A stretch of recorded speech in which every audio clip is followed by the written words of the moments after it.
Bonjour tout le monde, on accueille sur notre chaîne Chalon TV quelqu'un d'assez habituel, hein, ce n'est pas un Chalonnais ni un grand Chalonnais. Donc on accueille aujourd'hui Mourad Amani, qui est journaliste, réalisateur. Donc il va un peu se présenter, il va nous dire un petit peu qui il est, d'où il vient, et le fait de son invitation, c'est qu'il vient de sortir son premier livre, alors, dont le titre est un peu compliqué, un peu long, qui s'appelle donc, le titre s'appelle « L'islam politique et le terrorisme à l'assaut de la France et de l'Occident ». Donc c'est un livre qui est sorti au mois de juillet 2020. C'est un livre assez important puisqu'il fait plus de 400 pages. C'est un livre qui ne survole pas le sujet du terrorisme et de l'islamisme. Et c'est un livre qui tombe bien puisqu'on est en plein procès des attentats de Charlie Hebdo. Alors déjà Mourad, qui êtes-vous? D'où venez-vous et que faisiez-vous? Tout d'abord, je vous remercie pour cette invitation. J'ai eu l'honneur et la chance de visiter votre ville, que je trouve très belle, malgré le séjour a été très court. Je m'appelle Mourad Amani, je suis né en 1974, je suis un père d'un enfant. En Algérie, j'étais journaliste, réalisateur, mais ma fonction de base était l'enseignement. Donc j'étais un enseignant dans un institut national spécialisé de la formation professionnelle. J'enseignais la comptabilité et la gestion. Mais en parallèle, donc le fait que je suis né en Algérie, je me sentais militant depuis mon enfance. Donc je faisais tout. Le journalisme, la production audiovisuelle, le mouvement associatif, le syndicat et ainsi de suite. On n'a pas d'autre choix que de faire toutes ces choses à la fois. Donc j'ai milité autant que je peux en Algérie. Le terrain n'est pas facile parce que nous faisons face à un double problème de fond. Donc nous faisons face à un pouvoir illégitime et imposteur. Et nous faisons face à un islamisme rampant, grandissant, qui est cet même islamisme, la création de ce système. Et le système militaire et l'islamisme, ils sont nés du même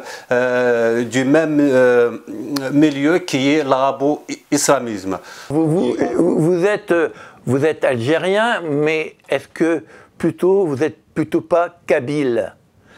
Comment vous allez vous définir? Est-ce que vous définissez comme kabyle ou comme algérien, ou comme algérien de Kabylie? Comment vous définissiez, vous?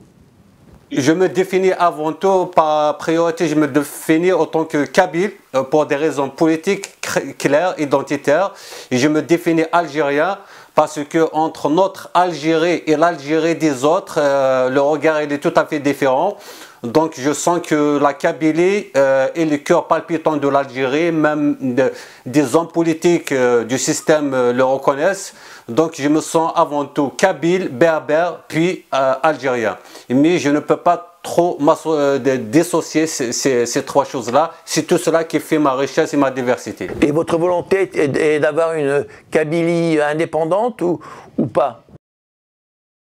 Je ne suis pas contre pour ceux qui battent pour la Kabylie indépendante. Par contre, moi,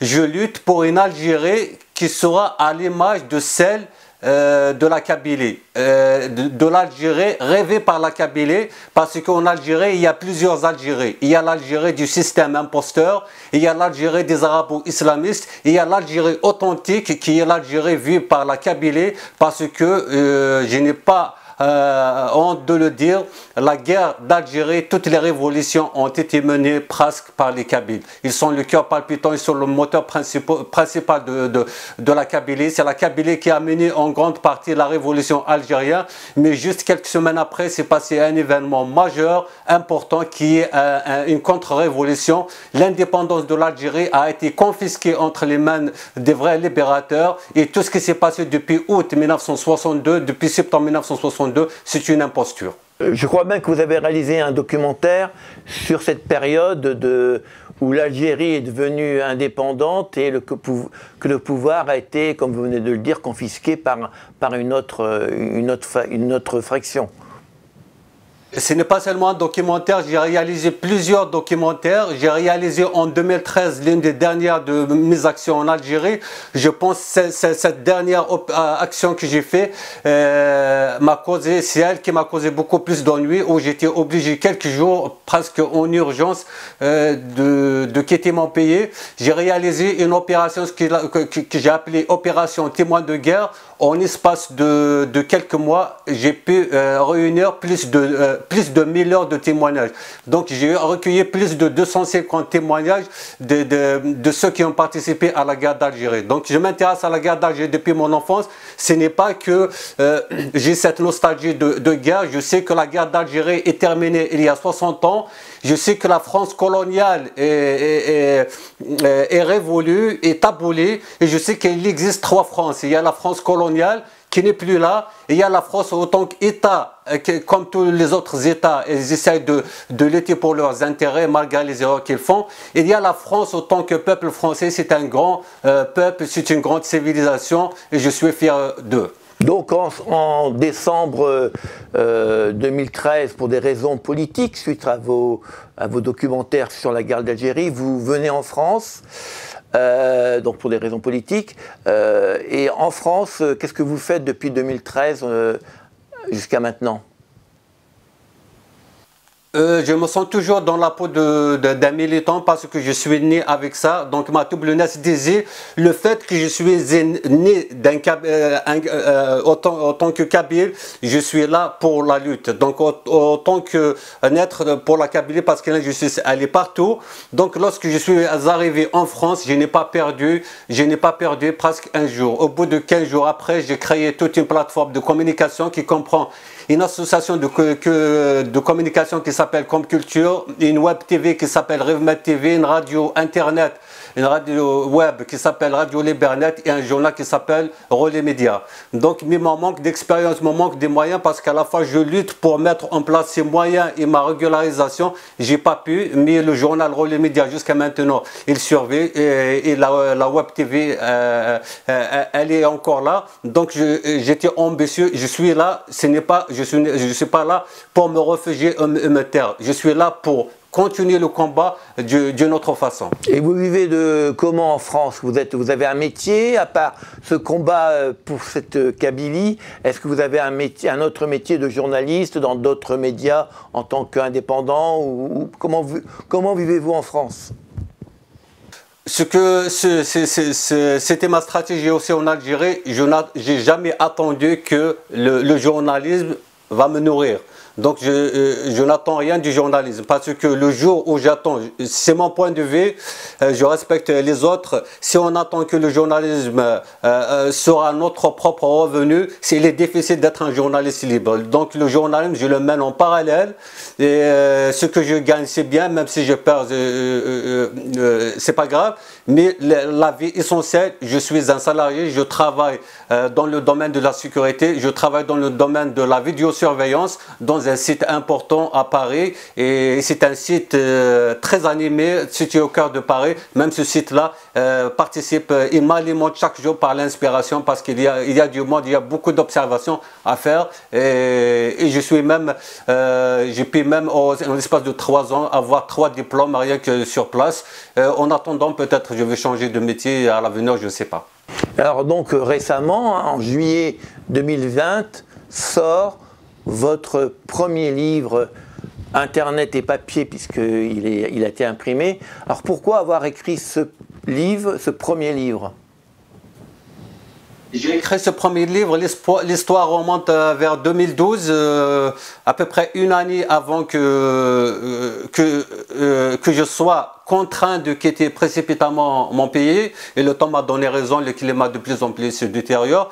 Donc je me suis dit parce que mon village, qui est le village Etsaïd, qui est situé à l'est d'Alger, à une centaine de kilomètres à l'est d'Alger, il était parmi les premiers en Algérie à s'organiser militairement, déjà à affronter politiquement la nébuleuse islamiste et les affronter aussi militairement. Donc c'est la Kabylie, c'est toujours la Kabylie dans tous les virages de l'histoire, dans toutes les initiatives, la plupart du temps comme d'habitude, on retrouve la Kabylie. Donc notre village a affronté militairement. On s'est accroché avant politiquement puis militairement avec les islamistes.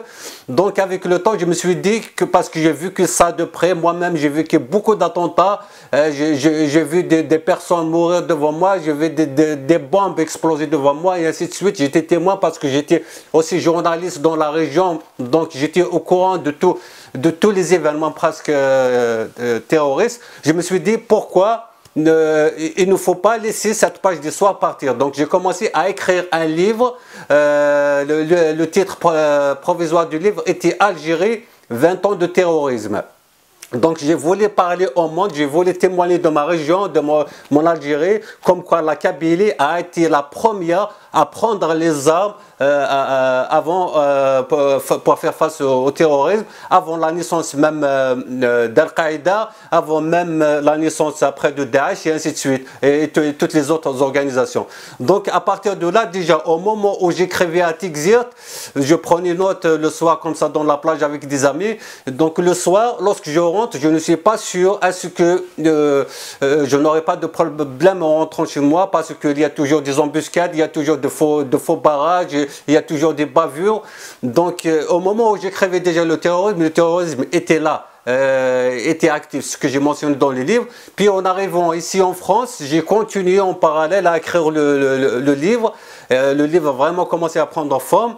Et là, même pas une année après, donc parce que je ne suis pas réellement entré en 2013, c'était 2 jours avant 2014, parce que je suis entré réellement le 30 décembre 2013, 2 jours après c'était 2014, donc une année après, jour pour jour, une année après, il y avait les attentats de Charlie Hebdo. Donc j'étais vraiment surpris parce qu'en arrivant, il y a des gens qui savent pourquoi je suis venu, pourquoi les raisons qui m'ont poussé à quitter mon pays à l'âge de 40 ans.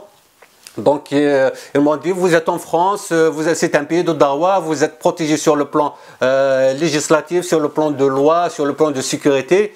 Et là tout d'un coup je me suis retrouvé comme tout le monde dans une Paris ou bien dans une France qui nous rappelait l'Algérie d'autrefois. Donc le terrorisme, la peur et ainsi de suite, peut-être j'ai l'habitude de vivre ça, mais le moment fort que j'ai vécu ici en France, c'était quelques jours après les attentats de Charlie Hebdo. J'étais appelé à être hébergé à la maison du journaliste de Paris. Quand on dit la maison du journaliste de Paris, à l'époque, durant cette période des attentats contre Charlie Hebdo, ce lieu, il est devenu sensible, il est devenu symbolique, parce que déjà dans le foyer de la maison du journaliste, nous avons une grande fresque qui a été signée par les journalistes de Charlie Hebdo et la plupart des journalistes qui ont été assassinés. Et en plus de ce climat au niveau de Charlie Hebdo, donc il y avait avec nous des journalistes syriens.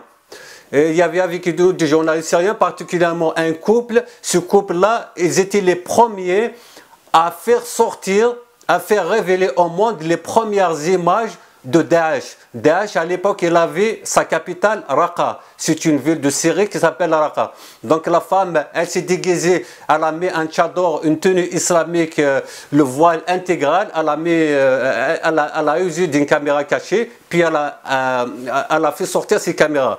Et ces images-là tournaient dans les chaînes françaises, dans les chaînes du monde entier. Et c'est de là que nous avons été vraiment très menacés. Et la menace a été imminente à un certain temps. On se dit juste comment nous serons attaqués. Est-ce que nous serons attaqués par des bombes ou bien il y aura un commandant qui va entrer à l'intérieur et nous tirer dessus.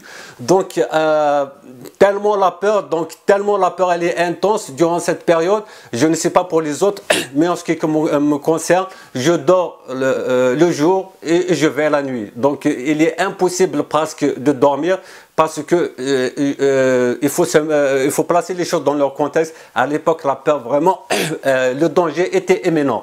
Donc dans tout ce climat-là, j'ai vu que le livre que j'ai entamé, Algérie, 20 ans de terrorisme, a été dépassé. Donc c'était ces déclics, ces chocs-là que nous avons vécus, qui m'a poussé à ne plus s'intéresser au terrorisme, mais de m'intéresser à ces machines qui produisent le terrorisme. Alors, est-ce que vous êtes actuellement protégé ou est-ce que vous êtes non protégé? Je ne suis pas protégé, je ne me sens pas menacé, je n'ai pas sollicité de protection. Pour l'instant, je vis le plus normal du monde. Évidemment, je prends mes précautions. Par exemple, je n'accorde pas un rendez-vous pour n'importe qui. Je ne peux pas aller n'importe où. Mais dans l'ensemble, presque ma vie, elle est normale, presque à 90%. Alors, dans votre livre, donc, c'est l'islam politique. Alors, on parle d'islam, l'islam intégriste, hein, on parle d'islamisme, on parle d'islam politique. Est-ce que vous pouvez nous expliquer la différence, s'il y a, entre ces quatre mots? Islam, islam politique, islamisme et islam intégriste. Est-ce que vous pouvez nous expliquer un peu la différence entre ces quatre mots? Donc, il y a l'islam. Mais l'islam politique, l'intégrisme et l'islamisme, c'est la même chose. L'islamisme, c'est l'utilisation de l'islam pour des fins politiques. Donc c'est l'islam politique. L'intégrisme, c'est le fait d'être berné dans l'islam politique. Et l'islam politique ne forme pas des croyants, mais il forme des militants. Ce que j'ai écrit dans le livre. Donc il faut que les gens sachent que les pays de l'Afrique du Nord, en allant de la Libye jusqu'au Maroc, en passant par l'Algérie, avant l'arrivée de cet islam politique fondé en Égypte par Hassan el-Banna en 1928, ils pratiquaient un islam traditionnel. Cet islam traditionnel a traversé 10 siècles sans créer le moindre incident ou bien le moindre accrochage entre les musulmans ou bien envers les non-musulmans. Ce n'est qu'après la naissance de cet islam politique qui a envahi donc l'Algérie ou bien le Maroc, ou bien avant, il n'avait pas cette maladie politique. Donc l'islam politique, c'était une imposture. Donc si vous voyez devant vous un islamiste, quelqu'un qui se présente, ça c'est halal, ça c'est la Palestine, et ainsi de suite, il n'a rien de croyant. C'est un militant qui utilise l'islam pour un objectif clair qui est la prise du pouvoir au niveau de son pays, au niveau de plusieurs pays et même de dominer le monde. Est-ce qu'un islamiste politique est forcément musulman ou pas, ou ce n'est qu'il n'utilise que l'islam comme prétexte, ou il a quand même un petit peu des notions de foi musulmane?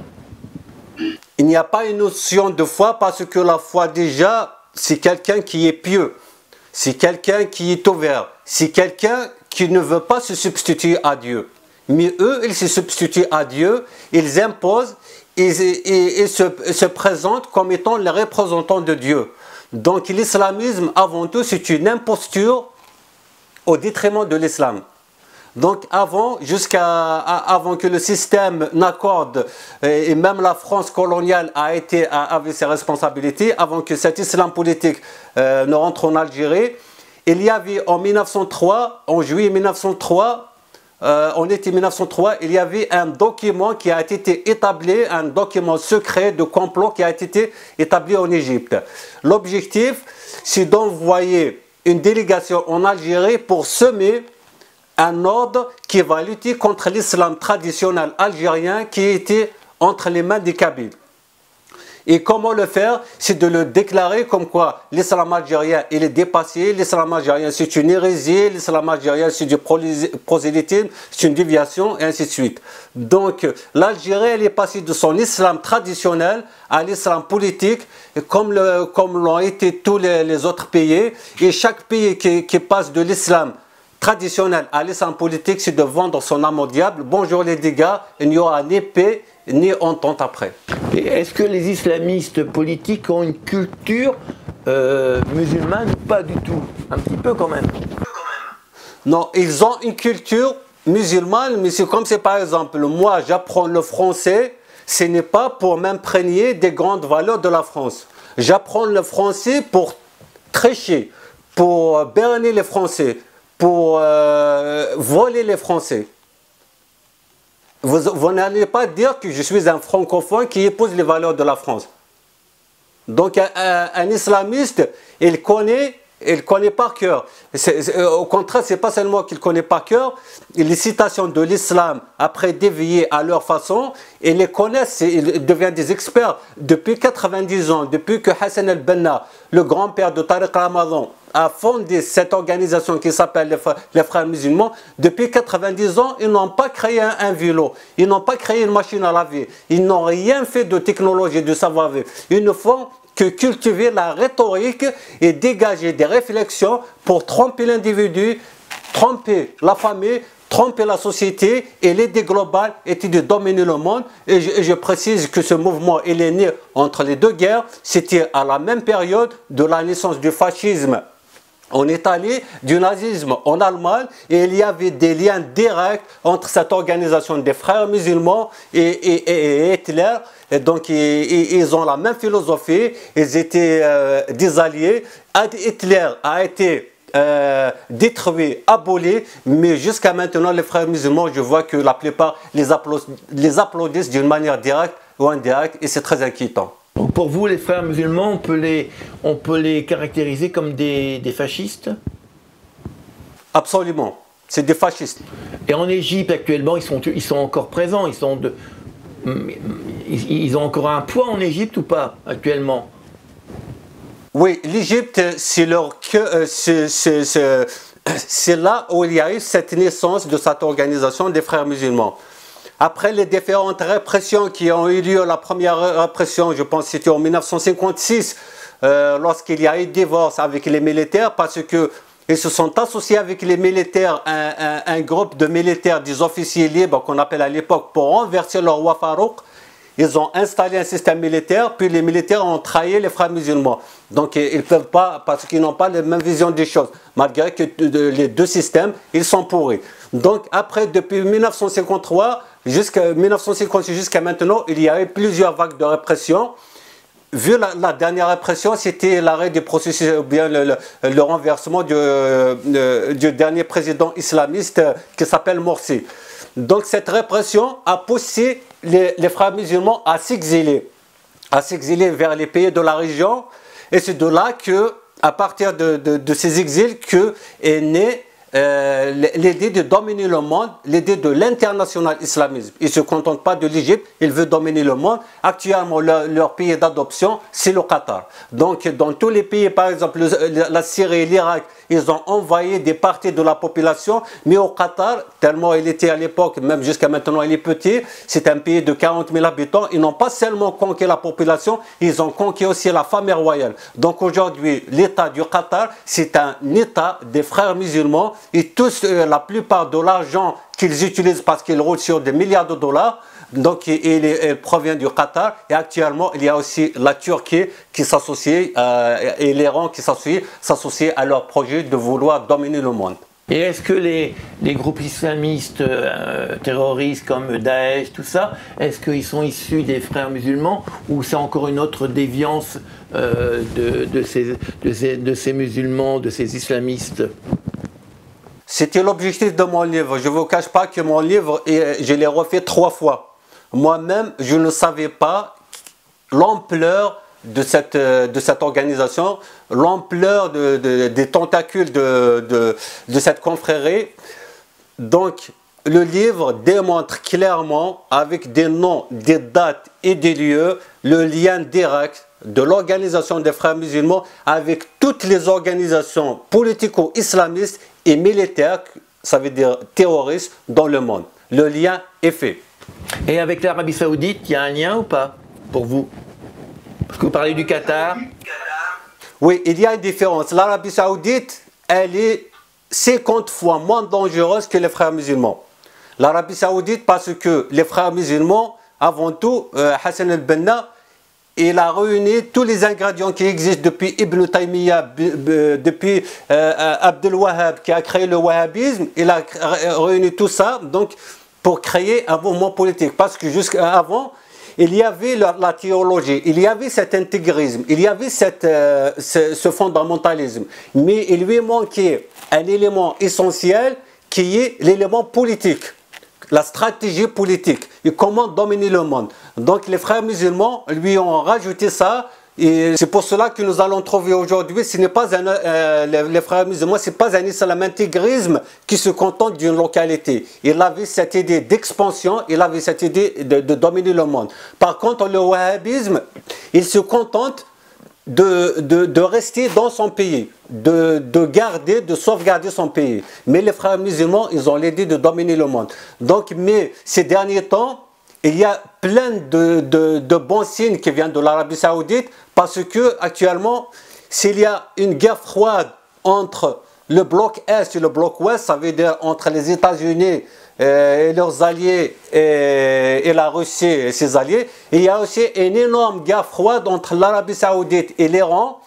Et les frères musulmans se rangent toujours de l'Iran. Je reviendrai après sur l'histoire entre l'Iran et les frères musulmans. Donc il y a cette guerre froide parce que l'Arabie Saoudite, elle prenait un islam sunnite et l'Iran, elle prend un islam chiite. Et entre eux, c'est une guerre qui dure depuis 1400 ans. Ce n'est pas seulement une guerre avec les mots, c'est une guerre mortelle. Il y a des milliers de musulmans qui ont été tués. Donc la différence, l'Arabie Saoudite ces derniers temps, elle voulait se démarquer, elle a compris comme quoi les frères musulmans, ce sont eux le mal du monde. Et si vous voyez par exemple le coup d'État, à mon avis, le coup d'État royal au palais royal, qui a eu lieu au palais royal de l'Arabie Saoudite, il va dans ce sens. Ça veut dire avant l'Arabie Saoudite, elle est gérée par deux forces. Les Al-Moussaoud pour le politique et les autres, pour les wahhabistes pour le spirituel. Maintenant, il a désarmé, il a écarté les wahhabistes, il ne restait que les Al-Moussaoud. Donc je pense que l'Arabie Saoudite, elle se dirige vers l'ouverture, elle se dirige vers la lutte contre le fondamentalisme, mais les frères musulmans sont restés intacts.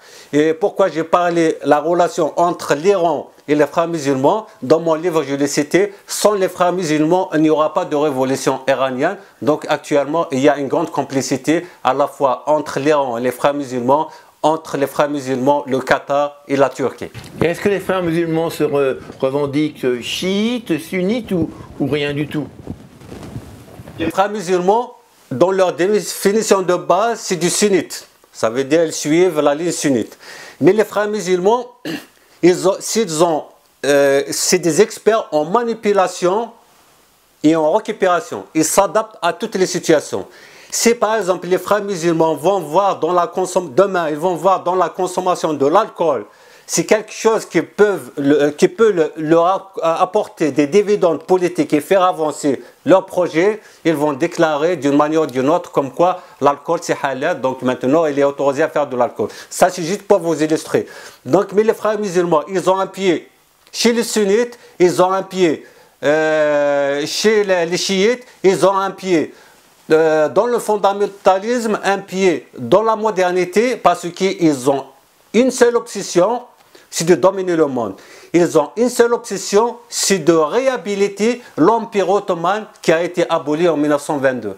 Donc c'était ça, donc ils transforment le fantasme, la frustration des Arabes et des musulmans en une force politique pour dominer le monde. Mais comment ils veulent le dominer? Ce n'est pas par la technologie, bien par le savoir, par l'intrigue, par la manipulation et par l'endoctrinement des sociétés. On va parler maintenant, on a abordé déjà un petit peu le contenu du livre, hein, avec le cercle, la confrérie des frères musulmans créée en Égypte et qui s'est développée.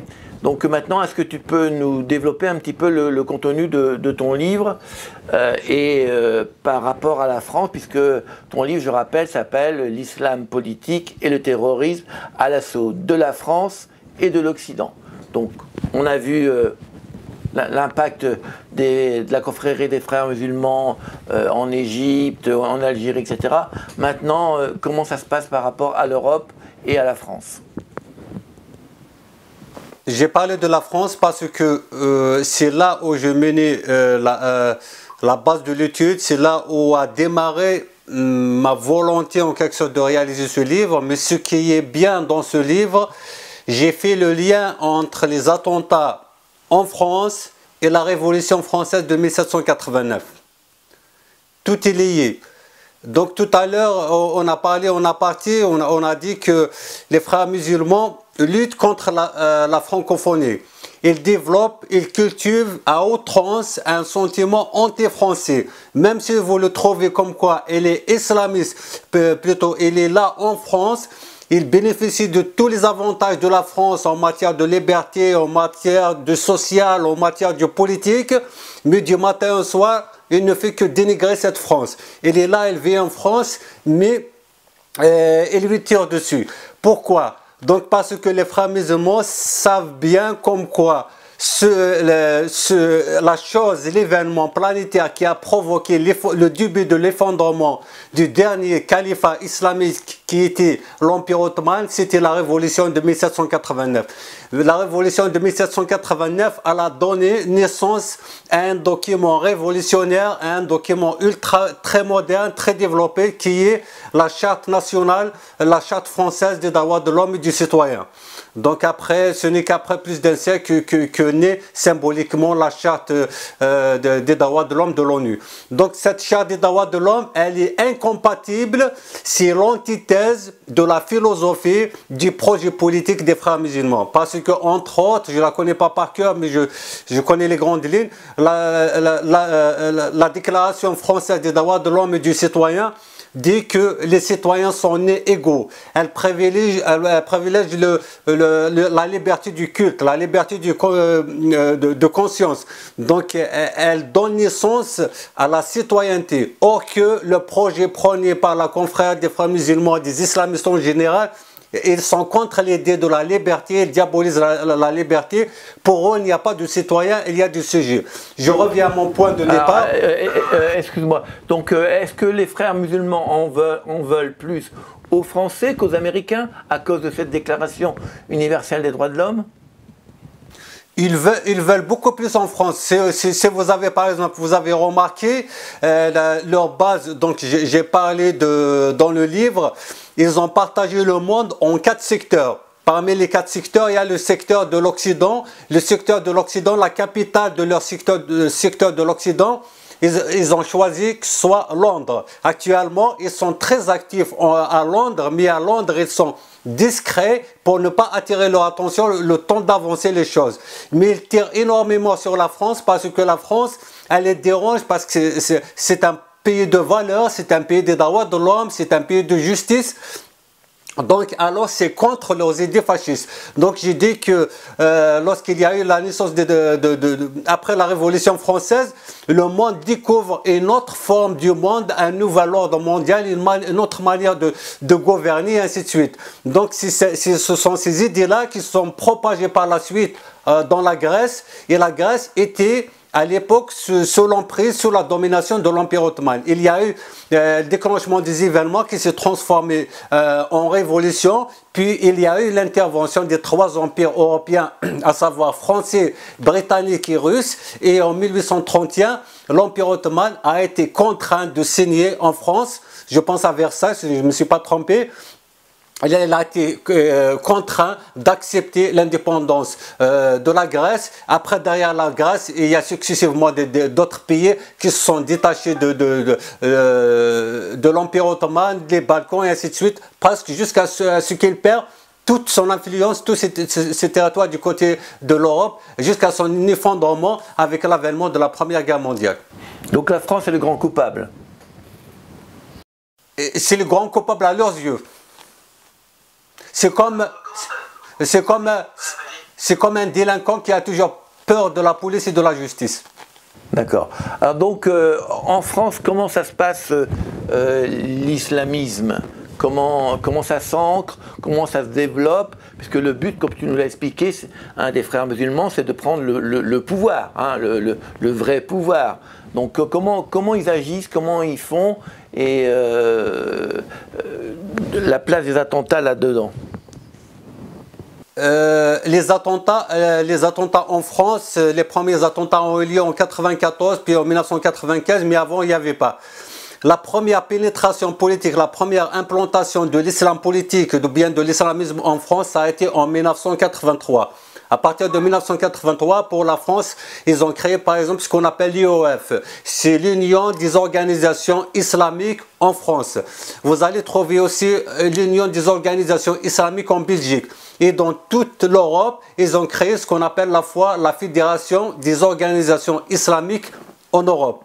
Donc, si par exemple il n'y avait pas cet islam politique lors des attentats de Khaled Kelkal et Khalkhal et les autres qui ont eu en 1994, les islamistes ne peuvent pas trouver en France comment recruter, comment endoctriner, comment enrôler des jeunes innocents et les transformer en terroristes et en machines à tuer.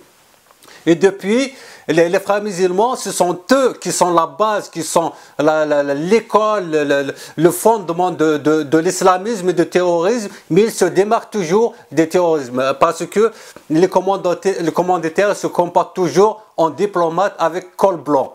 Mais dans le livre-là, j'ai démontré par A plus B quel est le lien direct. Donc, j'ai parlé de Hassan el-Banna, qui est le grand-père de Tariq Ramadan. Il y avait aussi Saïd Ramadan, le père de Tariq Ramadan, qui était le bras droit de Hassan el-Banna lors de la création de cette confrérie. Mais il y a aussi un homme très important que tout le monde peut connaître. Il est venu juste après la mort de Hassan el-Banna. Hassan el-Banna n'est pas mort naturellement, il a été éliminé par les services secrets du roi Farouk de l'Égypte de l'époque. Donc il y a un homme qui était très dangereux, qui s'appelle Sayyid Qutb. Sayyid Qutb, c'est lui qui a donné un nouveau souffle, une nouvelle dimension à l'organisation des frères musulmans, à savoir, il a légalisé le recours à la violence, ce qu'ils appellent le djihad. Donc c'est de cela qu'est né. Vous allez voir par exemple toutes les organisations terroristes dans le monde, ils utilisent les manuels de Sayyid Qutb. Il a écrit un livre important qui s'appelle Les jalons sur la route de l'islam. C'était le dernier livre avant qu'il ne soit exécuté en 1966. Donc là, il a renversé la valeur. C'est pour cela qu'aujourd'hui, vous allez trouver un islamiste ou bien un terroriste et il est en retard, il est en marge de développement, mais il développe un orgueil et se dit comme quoi il se compte parmi les meilleures créatures du monde, le peuple élu de Dieu, et ainsi de suite. Parce que Sayyid Qutb, il a développé une philosophie sinistre à ce qu'il dit comme quoi ce n'est pas nous qui sommes en retard, c'est l'Occident qui est en réalité en retard. C'est pour cela qu'il voit toujours l'Occident avec haine et mépris. Et l'autre aspect qu'il a développé qui est très dangereux, il a dit que l'islam, il ne suffit pas de pratiquer l'islam là où on est, le recours à la force ou bien au djihad, il est devenu une nécessité, un devoir, tant qu'il y a 1 mètre carré dans ce globe qui n'est pas devenu islamique. Ils veulent islamiser toute la planète, y compris les rochers, les arbres et ainsi de suite. Donc c'est une nébuleuse qui ne sait pas tracer des limites. La seule force qu'elle reconnaît, c'est la loi du plus fort. Donc, mais aussi Sayyid Qutb, il n'a pas seulement appelé à la lutte armée, au terrorisme contre les non-musulmans qui se qualifient de mécréants, il a appelé même à lutter contre des musulmans qu'ils jugent non conformes à leur vision des choses. Vous voyez le drame, il faut que l'Occident comprenne ça. C'est pour cela que j'ai écrit ce livre, ce n'est pas par plaisir, c'est par devoir, parce que je brûle à l'intérieur de moi-même, parce que je le vois ce monstre-là, et la plupart se montrent passifs, et ce livre-là, je le souhaite. J'ai enseigné plus de 14 ans dans un institut, quand même j'ai un petit peu un sens de pédagogie, j'ai tenté de faire un livre à ce qu'un jeune Français, ou bien un jeune Belge, ou bien un jeune Algérien de 20 ans, il va lire ce livre et va comprendre à 90% le fonctionnement de cette nébuleuse, parce que pour lutter contre cette nébuleuse, les avions, les chars, les policiers, les gendarmes ne suffisent pas. Il faut la mise à nu. Il faut démontrer quel est leur vrai visage. En même temps, aujourd'hui, un Français qui a son enfant qui a 20 ans ou bien qui a 25 ans, lorsqu'il est informé de cette nébuleuse, lorsqu'il voit son enfant, elle est en train d'être aspirée, parce qu'elle est très dangereux, lorsqu'il voit qu'il est en train d'être aspiré par les frères musulmans, ces groupes d'endoctrinement, il saura comment sauver son frère. Parce que je vis dans la télévision française une femme qui a un enfant, donc il a été pris par les frères musulmans, et cette femme-là, elle dit, eux, ils tiraient, moi je tirais, à la fin, ils ont gagné. Son fils, il a été enrôlé, il a été embrigadé en Syrie, il est mort comme terroriste en Syrie. C'est pour cela que je vois l'utilité de ce livre. Donc, nos frères musulmans, pour trouver des combattants, ils ont deux méthodes, une méthode un peu affective, aussi de secours alimentaire, etc., et une méthode un peu de peur. Alors, comment on peut faire pour que tout ça, ça s'arrête, pour que l'islamisme en France et en Occident perde de sa force et un jour peut-être disparaisse? À mon avis, il faut de la fermeté, parce que je vois par exemple l'attitude de M. Blanqui, je pense, le ministre de l'Éducation, même le président de la République, M. Macron, il y a une attitude passive et eux exploitent tout. Parce que, par exemple, ils vont te dire cette personne il est radicaliste. On ne peut pas, parce qu'avec eux, il n'y a pas d'autre méthode. Parce que ce n'est pas des gens qui veulent cohabiter ou bien contribuer ou bien prendre un parti. Ils veulent tout. Ils veulent dominer le monde avec un ordre politique fasciste. S'ils prennent le pouvoir dans un pays ou bien dans un ensemble de territoires, c'est la fin des civilisations de tous ces territoires. Donc je vous dis par exemple l'islam bien avant, il y a 1400 ans, et il y avait de l'injustice. Mais on va dire par exemple, on va endosser ça sur le fait qu'à l'époque, l'évolution de l'humanité n'a pas atteint ces degrés qu'on a atteint maintenant. Donc, mais par exemple, si on voit par exemple les pays de l'Afrique du Nord, qu'on appelle aujourd'hui des pays arabes, ça c'est une imposture, c'est une injustice. Pourquoi on appelle les pays de l'Afrique du Nord le Maghreb? Même en France, maintenant on dit le Maghreb. Le Maghreb, ça veut dire c'est la partie orientale en arabe. Donc, et pour lutter contre l'islamisme, il faut réhabiliter la vraie identité des peuples de cette région, et aussi les Kurdes et aussi les Assyriens. Donc parce que les peuples de ces territoires-là, on leur a confisqué leur identité, et les islamistes ont transformé l'islam en identité, alors qu'une religion, elle ne peut pas jouer le rôle de l'identité. C'est pour cela que vous allez voir maintenant un homme endoctriné, un jeune endoctriné. Il te parle du matin au soir des paroles du prophète, le prophète a dit ça, les amis du prophète, les compagnons du prophète ont fait ça, et il transforme en fantasme le vécu de l'Arabie il y a 14 siècles comme étant des jours de gloire, des jours de paradis. C'est comme une civilisation qui éblouit, alors que l'Arabie Saoudite, si on voit par exemple les images déjà qui datent de 1940-1950, ils vivent misérablement sur le plan social, mais aussi sur le plan humain. En Arabie Saoudite, jusqu'à maintenant, l'être humain n'a aucune valeur. L'être humain, c'est un sujet, un mot de déplacement vous coupe la tête. La notion des droits de l'homme, la notion de la dignité n'existe pas. Donc, mais par exemple, dans le livre, j'ai parlé de la France lorsqu'elle a colonisé l'Algérie. Il y a d'autres Français qui ont conseillé le pouvoir de l'époque à ce qu'on attribue l'identité berbère à l'Algérie et aux autres pays de l'Afrique du Nord qui étaient sous occupation.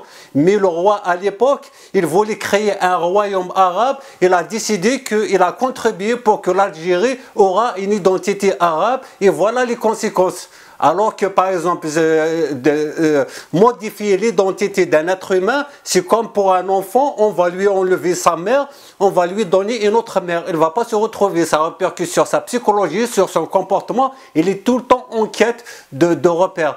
Par contre, par exemple, la Kabylie, elle a échappé largement à l'islamisme, et elle constitue une forteresse, une citadelle de lutte contre l'islam politique et contre le terrorisme, parce que nous avons notre identité. Lorsque par exemple l'islam est venu en Kabylie, on ne l'a pas pris à la lettre telle qu'elle est pratiquée en Arabie Saoudite. On a essayé de l'adapter. Par exemple en Kabylie, ils disent que l'identité prime sur la religion.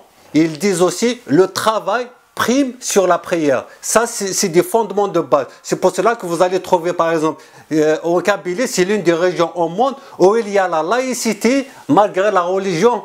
Donc, c'est tous les fondements qu'il faut revoir pour lutter contre le terrorisme et l'islamisme. Il ne suffit pas de faire sortir les chars, les avions, les policiers, les moyens de lutte les plus modernes. Il faut lutter déjà idéologiquement. En France, il faut criminaliser tout ce qui est en rapport avec l'islam politique.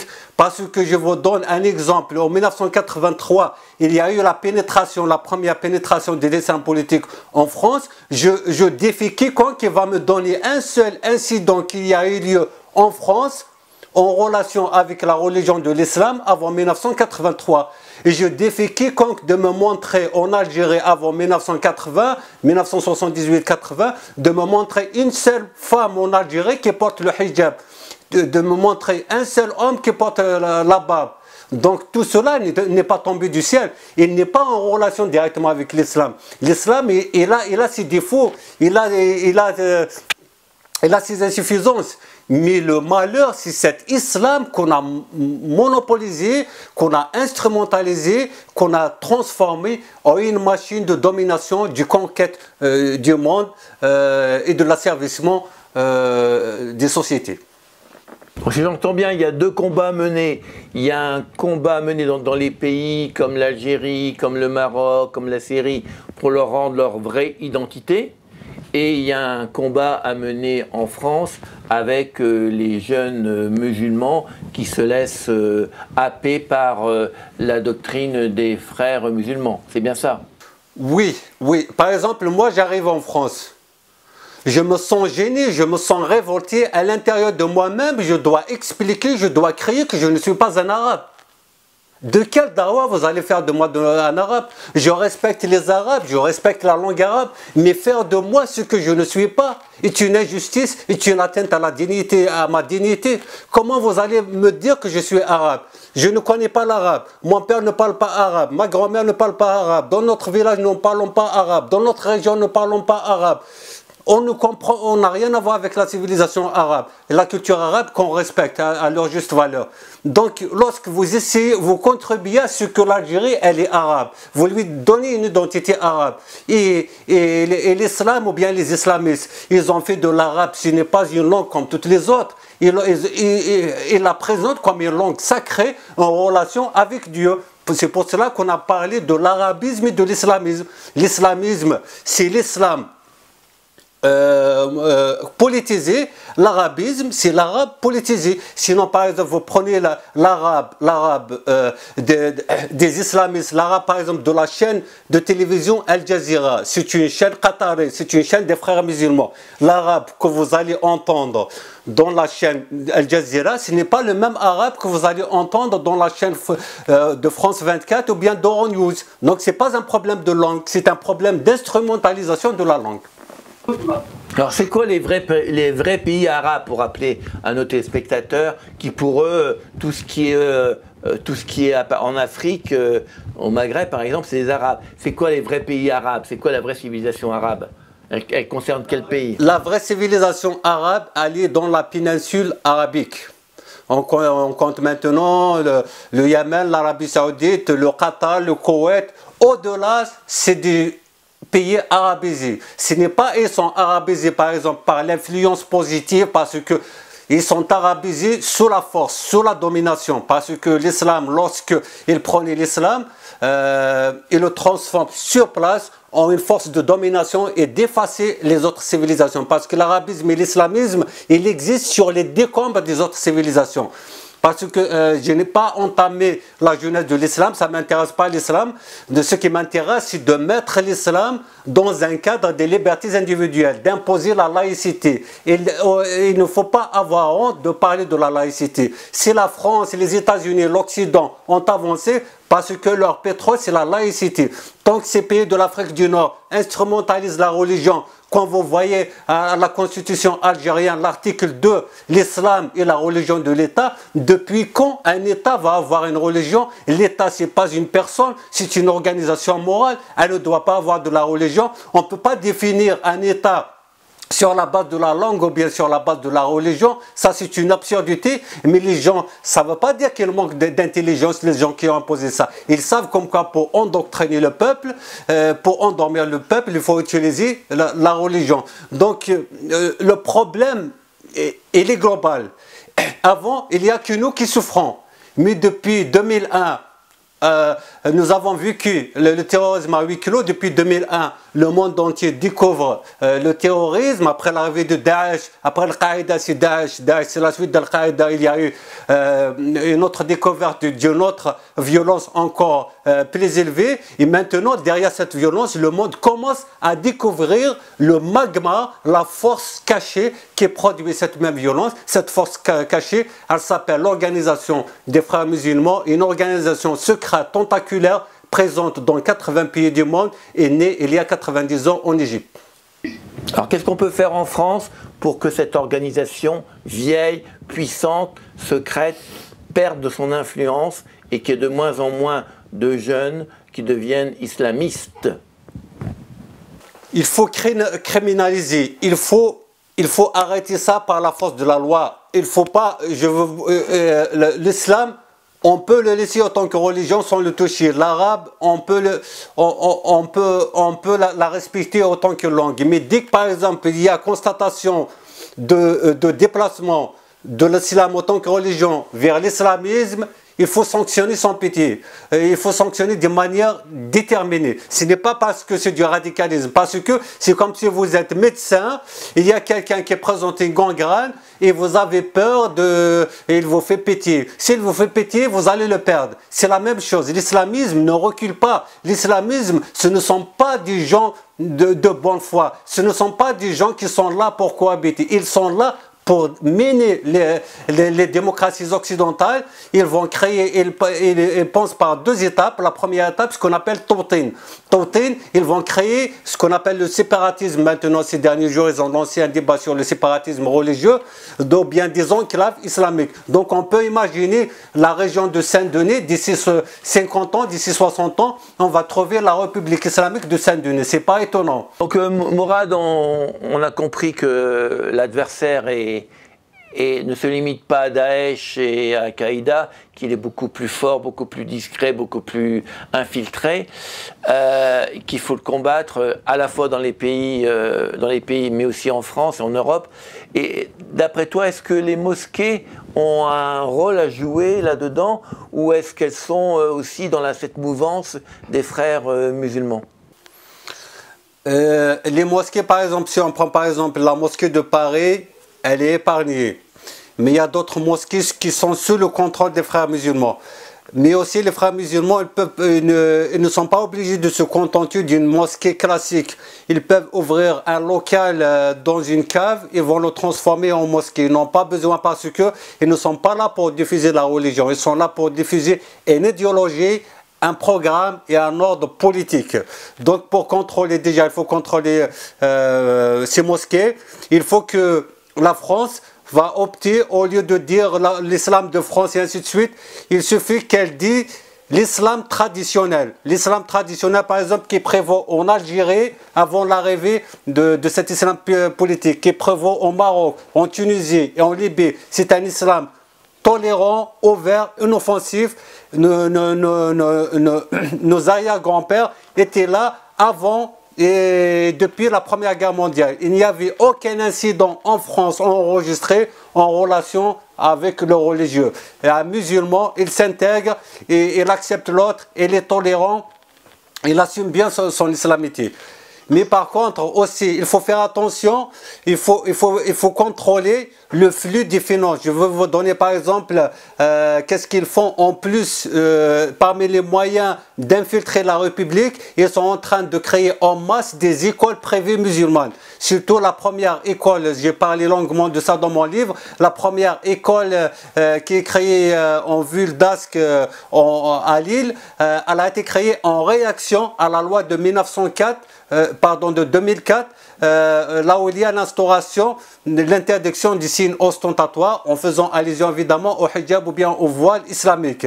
Donc depuis, ils ont créé une dizaine et maintenant ils ont un programme de créer une centaine en France. Imaginez une centaine d'écoles islamiques, ce n'est pas réellement des écoles islamiques, mais c'est des écoles islamistes. Donc là, ils forment des militants, ils forment de l'endoctrinement. Je connais des gens qui ont envoyé déjà leurs enfants dans ces écoles-là, des gens qui sont fanatiques, qui envoient leurs enfants dans ces écoles. Il faut que la France va se réveiller parce que cette idéologie, elle est en train de la gangréner par le bas. C'est comme par exemple un arbre, donc ils sont en train de lui retirer de la terre pour qu'il tombe tout seul. Donc je dis que leur premier projet, ce qu'on appelle Tawtin ou bien l'enclavement, c'est de créer des enclaves et par la suite le Temkin, ça veut dire c'est la domination globale en commençant par l'Occident. Donc j'attire l'attention, je ne suis pas là, je ne parle pas pour le plaisir, je parle en connaissance de cause, j'attire l'attention des hommes politiques, des psychologues, des penseurs français, comme quoi ne pas se montrer complaisant avec ces gens-là. Si par exemple, je veux que c'est des gens qui sont censés, on va se comporter de manière civilisée, on va prendre le juste milieu, eux ne reconnaissent aucune loi à part la loi du plus fort parce qu'ils ont une idée révolutionnaire et je rappelle que cette idéologie, elle est née en même temps que celle du fascisme de Mussolini et celle du nazisme de Hitler. Elle ne pardonne pas. Bon ben, on remercie donc Mourad. Donc je vous rappelle qu'il vient de sortir récemment en juillet un livre, L'islam politique et le terrorisme à l'assaut de la France et de l'Occident. Et vous avez compris qu'on pourrait ajouter en sous-titre notre ennemi sont les frères musulmans et c'est eux qu'il faut combattre. Plutôt on parle toujours de Daesh, mais c'est vraiment les frères musulmans qui ont la puissance, l'organisation, la structure et qui ont aussi l'expérience, puisque c'est depuis 80 ans qu'ils sont en train d'essayer un peu partout de prendre le pouvoir. Donc on vous conseille, donc ce livre est de 438 pages et bien sûr dans les librairies, Mourad? Oui. Oui, elle est disponible, donc elle est éditée chez les éditions du Net, elle est disponible par Amazon, par la FNAC, elle est disponible aussi grâce au réseau Délicom, elle est disponible dans toutes les librairies de France, elle est disponible en format papier et en autre format numérique. Donc d'après ce que disent tous les confrères de la presse écrite ou de la télévision qui ont parlé de ce livre, c'est un livre très important qui remet un peu les choses au point, qui n'est pas superficiel, qui va au fond des choses, qui explique bien tout ce que Mourad a essayé de vous expliquer depuis 1928 jusqu'à maintenant avec nos très très chers frères musulmans qui espérons seront de moins en moins nombreux. Mourad, merci à toi et écoute, continue de travailler et de lutter pour la Kabylie indépendante, pour l'identité de chaque pays et aussi pour la laïcité. Je suis kabyle, je suis berbère. Les berbères, nous étions croyants même avant l'arrivée de l'islam. En arrivant, lorsque l'islam est arrivé, on l'a adapté à nos valeurs. Nous avons pris l'idée globale de l'islam, on l'a adapté à nos valeurs. Donc le Saint-Augustin, qui est connu par tout le monde, il était berbère. Donc ce n'est pas l'Arabie qui va nous apprendre la culture de la croyance, c'est à nous d'apprendre à l'Arabie la culture de la croyance. Donc toute religion, elle doit aujourd'hui, avec l'évolution, elle doit être circonscrite dans le cadre des libertés individuelles. Celui qui veut un État islamique, il peut le créer dans le cadre de ses libertés individuelles.